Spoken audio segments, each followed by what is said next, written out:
जब भी हम एआई की बात करते हैं, वहाँ पे हम वेक्टर डेटाबेसेस की बात कर रहे होते हैं, ना कि सीक्वल और नो सीक्वल की। तो क्या आपने कभी सोचा है कि क्या हम सीक्वल और नो सीक्वल को यूज़ कर सकते हैं या नहीं कर सकते? इसके पीछे की क्या रीज़न है? तो चलिए आज की वीडियो में इसको फाइंड करते हैं। जब भी हम एआई की बात करते हैं, तो वहाँ पे ज़िक्र आता है वेक्टर्स का, और जब वेक्टर्स की बात आती है, तो वहाँ पे हमें स्केलेबिलिटी काफ़ी हद तक उस चीज़ को देखना होता है। सीक्वल और नो सीक्वल में हम उस तरह वेक्टर्स को स्केलेबल नहीं कर सकते, ऑप्टिमाइज़ नहीं कर सकते, क्योंकि ये डेटाबेसेस काफ़ी हद तक स्लो होती हैं। लेकिन अगर मैं वेक्टर डेटाबेस की बात करूँ, तो ये million billions of vector easily efficient handle कर रहे होते हैं।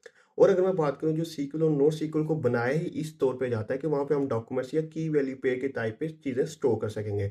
ऑन दी अदर साइड, जो वेक्टर डेटाबेस होती है, वो स्केलेबल के साथ साथ ऐसी भी होती है कि उसमें हम हाई डायमेंशनल वेक्टर्स भी इजीली स्टोर कर रहे होते हैं।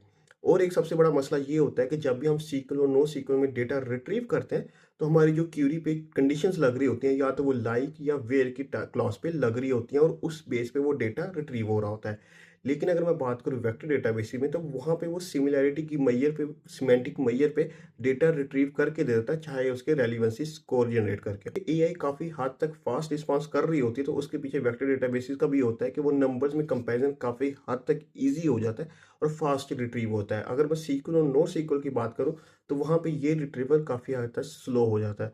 तो होपफुली आपको ये डाउट क्लियर हो गया होगा कि हम सीक्वल और नो सीक्वल को क्यों यूज़ नहीं करते।